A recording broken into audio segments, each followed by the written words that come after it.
Contrapunto Primera Emisión. Contrapunto Mañana y estamos ya en contacto con Alonso López, él es el director provincial de Unidad Popular. Unidad Popular es la nueva nomenclatura, el nuevo nombre que tiene lo que antes se llamaba MPD, Movimiento Popular Democrático. Don Alonso, ¿cómo está usted? Muy buenos días. Cuéntenos cómo les fue ayer en la Fiscalía a propósito del reconocimiento de firma en esta denuncia que ustedes han interpuesto contra el expresidente de la República, Rafael Correa Delgado. Buenos días, muchas gracias por la entrevista. En efecto, esto no fue sino la parte que correspondía a una denuncia que se presentó inicialmente el pasado 2 de agosto del 2017,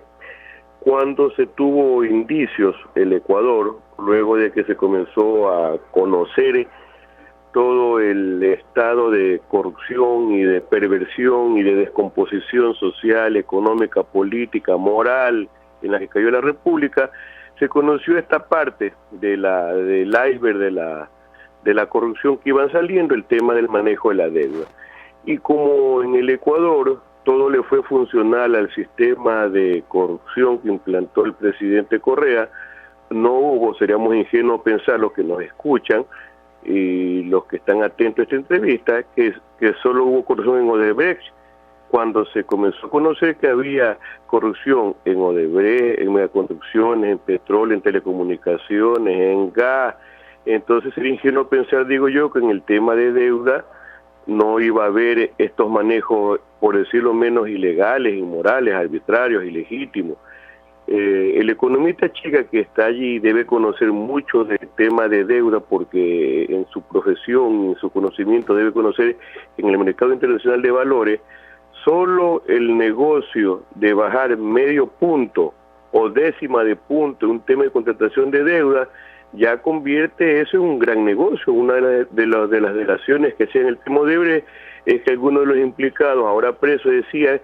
que no te preocupes, que aunque sea por centavitos que ganemos en esto, por los montos gigantescos que se manejan en esos negocios, eran unas ganancias gigantescas y millonarias. Entonces, el día de ayer, la fiscal provincial procedió a hacer el reconocimiento de firmas de la denuncia, porque, cosa extraña, ya casi 8 o 9 meses de que se presentó la denuncia inicial,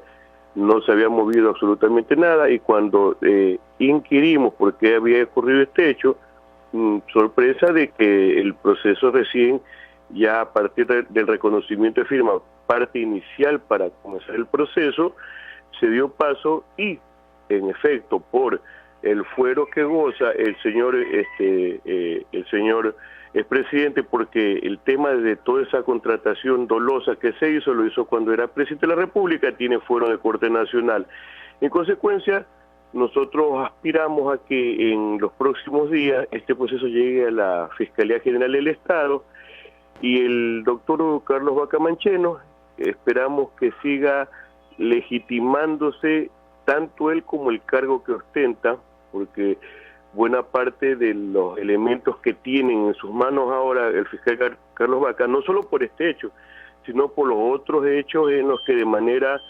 directa e indirecta está siendo involucrado el expresidente Correa, debería darle paso a los procesos para que comiencen las investigaciones penales,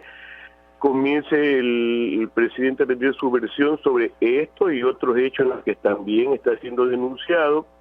y el Ecuador finalmente tenga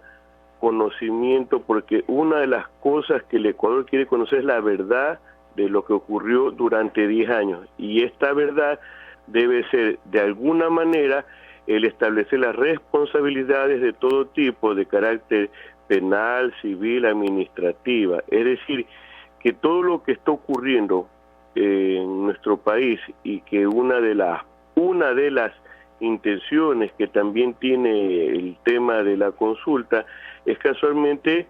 sancionar a quienes aparezcan comprometidos en hechos de corrupción, y lo que ha ocurrido en el tema del manejo de deuda, no solo que han sido hechos dolosos, sino también ilegítimos e inconstitucionales. Entrar al tema de la consulta popular, estamos en diálogo con Alonso López, es el director provincial del Movimiento Unidad Popular, pero sabe que tenemos bastante claro que ustedes están a favor del sí, pero antes de entrar a ese tema, yo quería preguntarle sobre las distintas manifestaciones de militantes, de seguidores de Unidad Popular que se han dado en aquellas localidades, en aquellas ciudades, en aquellos puntos por donde ha ido recorriendo el expresidente Rafael Correa. Sabemos que estuvieron militantes de Unidad Popular en Esmeraldas, en Borbón, en El Carmen, en Santo Domingo, rechazando la presencia del expresidente, quien anda pues haciendo campaña por el no. ¿Cómo es esto? ¿Cómo se ha dado esta situación? A ver, el presidente Correa, el expresidente Correa, carajo, he dicho siempre que es alguien que vino al Ecuador o viene a hacer el triste papel que está haciendo, porque ya lo que él hace en el país, ya como los argumentos, como la razón, la lógica no la tiene, porque él vive un mundo paralelo. Él en el Ecuador creó una realidad paralela, alterna a lo que vivíamos en el Ecuador. Creo que la sigue viviendo. O sea, él piensa que él todavía es aquel personaje lleno de poder, de golatría, que y seguramente dentro de su realidad alterna que vive le han hecho creer que él venía al Ecuador, tenía cientos de miles de seguidores, cientos de miles de concentraciones, y que él tenía todo el respaldo popular, y cuando vino al Ecuador lo que encuentra es la realidad que dejó el Ecuador. O sea, él está pisando la realidad que fue construyendo. En Esmeralda, para comenzar, es un pueblo indignado porque en el tema de la reconstrucción se incluyó al prefecto de Manabí, pero de manera solo por una arbitrariedad y un acto de odio político no incluyó a la prefecta de Esmeralda. Luego, cuando en Esmeralda se prometió agua potable, resulta que uno de sus principales adláteres, de sus principales serviles, que es el alcalde de Esmeralda, tiene el pueblo sin agua. Resulta que llega a Borbón, a lo que prometió reconstrucción y prometió agua y prometió otras cosas, resulta que no cumplió. Entonces cuando llega allá, lo elemental que la gente hace es exigirle cuenta, pedirle cuenta, es decir, al paso por donde va el señor Correa encuentra dos cosas: que le exigen cuenta o indiferencia. Entonces estamos frente al ocaso de un personaje político que va a tener una contundente derrota el 4 de febrero y que luego, como todo ciudadano en el Ecuador que ha ejercido el poder y que ha tenido el poder en sus manos y que debe rendir cuenta por aquello, también tendrá que ser procesado junto con el resto de personajes que durante 10 años se creyeron impunes, que durante 10 años pensaron que iban a hacer lo que les daba la gana sin que tengan consecuencias de aquello, que piensan o creen que pueden seguir recorriendo el Ecuador sin que la gente le demuestre que cientos de miles de chicos se quedaron sin estudiar, que cientos de miles de trabajadores fueron votados porque cuando se constituyó la ley de plusvalía prácticamente quebró el sector. Yo dije ese porque no quiero hacerle eco a nadie, pero sí es cierto, pues cualquier parte del Ecuador en el que se construye, la construcción es un motor pero mundial gigantesco de generación de empleo, le da empleo desde el profesional al albañil, al oficial, y le da trabajo a la gente que también vende su comida alrededor de este negocio. O sea, esto es un asunto que realmente en estos momentos el presidente ya debe estar aterrizando en la realidad que él dejó, y en consecuencia el pueblo lo que está haciendo con mucho respeto, pero con mucha firmeza, es pidiéndole y exigiendo cuenta de lo que hizo. Pero también lo que hay que establecer aquí es que no exista incoherencia por parte del régimen cuando, de lo que también conocemos nosotros, él maneja una guardia civil y personal que es de carácter militar y policial,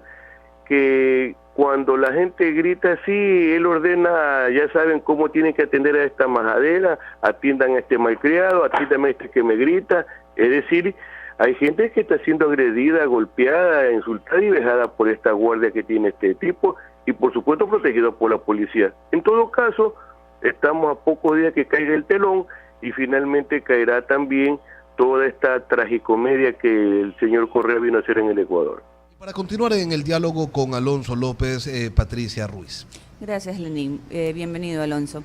El conjuez Edgar López decidió citar pues al expresidente Rafael Correa a que venga a testificar contra el juicio de lavado de activos que tiene Alexei Mosquera, y al igual que el exfiscal Galo Chiriboga. ¿Qué considera usted con respecto a esto, Alonso? ¿Un logro? Patricia, buenos días. Mire, yo creo que el expresidente Correa, hábil y astutamente como es, él comenzó a darle algunas figuras por los cuales comenzaron a hacer hace mucho tiempo atrás,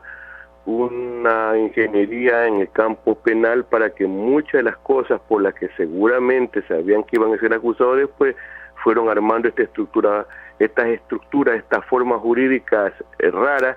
de reconocer, por ejemplo, que cometieron un delito para que casi en 2 meses salgan o 3 meses salgan libres. Pero en el tema que usted me pregunta, recuerda que el presidente, cuando supo el tema de las 6 medias sobre las transacciones con el Principado de Andorra, él dijo que no tenía absolutamente ningún problema, que era una asociación entre privados, era un acuerdo entre privados, que a lo mucho eso podría ser un hecho de pago del SRI y se acababa el problema. Pero él sabía, pues, él tenía pleno conocimiento que en esa época el señor no era ni consultor de Odebrecht, ni Odebrecht ahora últimamente dice, lo contrató al señor dentro de la nómina que tenían como consultores. Entonces, pienso que ahora, aunque sea de manera inicial, primaria, aunque sea de manera parcial, se van dando avances y yo creo que es logro fundamentalmente el pueblo ecuatoriano que ve con espanto, porque lo monstruoso de las cifras, porque yo no digo solo lo monstruoso de los delitos que se han cometido en los días, sino lo monstruoso de las cifras en el Ecuador, es que usted ve cómo cuando se habla de cantidades gigantescas de dinero que han coimado, cohechado, que ha servido para la corrupción, y en estos casos el reparto entre esta nueva generación de pillos y corruptos. Entonces, estas cosas, el Ecuador también está esperando con ansiedad que exista una ley de extinción de dominio, muerte civil y política, que está contenida en la pregunta número 1, para que no solo sean juzgados y sancionados, sino que también devuelvan lo indebido, devuelvan lo robado. Entonces, yo creo que un tema por el cual el presidente Lenín Moreno, si no quisiera contratar más deuda o no quisiera poner más bonos, como hace pocos días hizo, es que debería establecer un mecanismo mediante el cual coordine con otras funciones del Estado la recuperación de los dineros, porque yo no creo en ese fatalismo del fiscal Bacamancheno que dice que los dineros van a ser difícilmente cobrados. No, yo no creo. Inclusive el Instituto de Basilea de Suiza dijo en casos similares que ellos pueden prestar gratuitamente los servicios. Está el documento para que el Ecuador simplemente la Fiscalía lo firme y poder hacer una transacción y un procedimiento inmediato de recuperar dinero, porque, repito, lo monstruoso no solo los delitos, sino lo monstruoso de las cifras nos llevan a la conclusión de que debe existir voluntad política para recuperar los dineros, valores, bienes, activos, o sea, todo lo que esta gente tiene guardado sobre capas de offshore o de compañías que crearon, o llegar a acuerdos con esos paraísos fiscales donde se puede llegar a conocer los recursos y los valores, porque lo que se llevó Alexei Mosquera dice $1 millón, ¿verdad? Hay que ver también la cifra terrible que nos entregó la Comisión Anticorrupción, que dice que son más de 34 mil millones. Entonces, con eso es prácticamente el presupuesto general de un año que está en manos de un conjunto de pícaros, y que yo creo que debe haber voluntad y decisión política, así como el tema de la deuda. El presidente Moreno dijo el día domingo que se va a buscar a los responsables y se deben sancionar. Debe ser en todo nivel y a todos los que les llegue el momento de que, por supuesto, con el debido proceso, deban devolver la plata, pues, y deban devolver lo mal habido. Por otro lado, la presidenta de la Comisión de Fiscalización de la Asamblea Nacional, la señora María José Carrión, indicaba justamente en declaraciones ante la prensa de que es ilegítimo que se llame a juicio político al ex vicepresidente de la República, Jorge Glass. ¿Qué pasó? ¿Por qué no se presionó un poco antes de que él culmine sus funciones después de que se le diera el plazo de los 3 meses? En primer lugar hay que tener claro que me parece que lo que va siendo ilegítimo es la condición de asambleísta, de presidente de la Comisión de Fiscalización y de una persona que está allí para legislar y fiscalizar, va siendo legítimo el cargo de la señora Carrión. La señora se ha caracterizado en estos últimos tiempos por ser la sepulturera de todo proceso que exija rendición de cuentas y fiscalización. Es decir, comenzando, si hablamos de legitimidad, yo creo que la señora y alguna parte de la Asamblea Nacional va siendo ilegítima. Y yo creo que va siendo también tiempo de que la gente, sobre todo los votantes en Quito, vayan pensando que una persona que no los representa, que tiene tal nivel de ineficiencia, ineficacia, para ejercer su labor, vayamos estableciendo las herramientas constitucionales como la revocatoria del mandato de ella y de otras personas más, porque es, por decirlo menos arbitrario, pues, que una persona asuma la voz de la Asamblea y diga que porque decidí, ya aquí se acabó la fiscalización. Y no es que los tiempos hayan fallado, yo creo que la señora hace rato, recuerda cuando ella fue la que conjuntamente con un grupo mayoritario asambleísta hace 8 meses atrás recibió con alfombra roja a Jorge Glass, y mucho tiempo atrás también ella decía que lo que tenía el Ecuador con el presidente Correa no lo había hecho en 10 años. Y yo, créemelo, discúlpeme, solo una digresión para acabar con este tema de que el problema es la reelección o la postulación. Vea, para los que nos escuchan, si el presidente Correa hubiese sido reelegido con el binomio Jorge Glass, estoy haciendo una suposición, ¿usted cree que se hubiese conocido, usted cree que el Ecuador hubiese conocido la corrupción? ¿Usted cree que el Ecuador hubiese conocido las violaciones de los niños, niñas y adolescentes? ¿Usted cree que el Ecuador hubiese conocido el tema del manejo inmoral y doloso de la vida externa? O sea, si hubiese pasado esto de la reelección ahora y Correa hubiese ganado, ¿usted cree que él iba a denunciar a Jorge Glass, al tío, a Alexei Mosquera, a Augusto Espinosa? O sea, para los que todavía tienen la idea peregrina de que el tema es la postulación,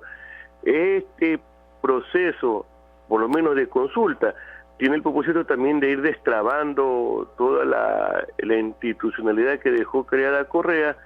que finalmente lo que hace es como lo que el poder hace en todo país del mundo, los alinea, ¿verdad? Porque el presidente Moreno lo que ha hecho es alinearlo a su política. Y nosotros también hemos dicho, por tanto, que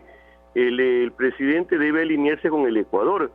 y que lo que venga ahora en la consulta y la etapa post-consulta sea un proceso mediante el cual lo que vaya a pasar en esa transición sea lo que mejore la democracia, la libertad, mejore el empleo, pero sobre todo, al menos le vaya a estar dándole al pueblo ecuatoriano de que no es que pasamos de manos de correísmo a morenismo, pues no es que pasamos de un grupo de amigos a otro grupo de amigos, y de eso yo creo que el pueblo ecuatoriano, que durante 10 años resistió, peleó, luchó, combatió, fue encarcelado, perseguido, fue víctima del atropello, entonces ahora el pueblo debe hacerse cargo de su destino y no dejarle el destino a caudillos o a impostores políticos. Dialogando con Alonso López, es el director provincial de Unidad Popular. Alonso, ¿y ustedes en qué lado se ubican? ¿Ustedes están respaldando al gobierno? ¿Se trata de un apoyo coyuntural únicamente a la consulta popular? Si es así, ¿qué va a pasar el 5 de febrero? ¿Dónde están ubicados en este momento? Nosotros estamos ubicados en el lado de los trabajadores, los pueblos, las organizaciones sociales, políticas, populares. En otras palabras, nosotros estamos ubicados siempre desde hace, yo desde que tengo uso de razón, Lenin, yo no fui fundador del MPD, vine a estar en el MPD, luego por la acción política de Correa, cuando lo eliminó y se registró en Unidad Popular, tenemos esta militancia que no es sino la continuación y la superación de lo que el legado que dejó Jaime Hurtado González. Entonces hay que ubicarse siempre del lado del Ecuador, y por lo tanto nuestro sí es un sí popular, un sí de los pueblos, un sí de los trabajadores, un sí que debe guardar un concepto que es muy importante, sobre todo para no equivocarnos, o por no decir la palabra equivocarnos, por no cometer los errores del pasado, es decir, debe tener independencia. Y cuando hablo de independencia, siempre es políticamente correcto no darle el beneficio al gobierno o a quien está en el poder. La razón y la verdad siempre debe mantenerla el pueblo, porque al final de cuentas es el que acierta o se equivoca, porque los que terminamos siendo traicionados, a los que terminan siendo engañados, somos los que votamos de buena fe por procesos que creíamos transparentes y honestos, pues, y terminan siendo aberraciones políticas, perversiones políticas, y terminan convirtiéndose en pesadillas más que en la ilusión que se planteó. Entonces, yo creo que Unidad Popular, con su sí popular, se ubica en el sí del Ecuador, independiente del gobierno, independiente de la derecha, pero sobre todo con las propuestas que ahora, este primer paso que se está dando, que es un primer paso importante, positivo, que es correcto, que creo que el presidente Molero, más allá de que lo necesitaba para legitimarse, también el pueblo ecuatoriano lo luchó, lo peleó y lo logró de una parte, porque recuerde usted que ahí no está todo lo que se aspiró, y lo que se continúe esperando será motivo de la acción popular que va a seguir en la calle. La calle no debe callar, discúlpeme la frase, pero una frase que me gustó mucho cuando le leí en algunos de los carteles que salíamos en las movilizaciones masivas en estos 10 años. Entonces, si la calle no debe callar, la calle debe exigir ahora que se restituya el 40%. Esperamos nosotros que en pocos días u horas se trate el tema de ese asalto que sufrimos cientos y miles de trabajadores, maestros, cuando se nos quitaron los fondos complementarios que fueron ahorros privados nuestros, que fueron prácticamente confiscados por el correísmo para seguir mintiendo y engañando las cuentas del Estado financiero, del Estado fiscal que fue construyendo. Entonces, para nosotros creemos que este es el mejor momento. O sea, la gente debe entender que el poder radica en sus manos, y cuando la gente se convierte en actor de su destino, es el que lo construye. Y ese es el mejor mecanismo por el cual estamos diciendo a la gente que debe el 4 de febrero votar 7 veces sí. Queremos agradecer a Alonso López, es el director provincial de Unidad Popular, quien esta mañana nos ha acompañado a través de la línea telefónica y nos ha brindado sus criterios en relación a la consulta popular y al juicio que han planteado en contra del expresidente de la República, Rafael Correa Delgado. Gracias, Alonso, hasta una próxima ocasión. Muchas gracias, buenos días. Huancavelica, la H grande de la información.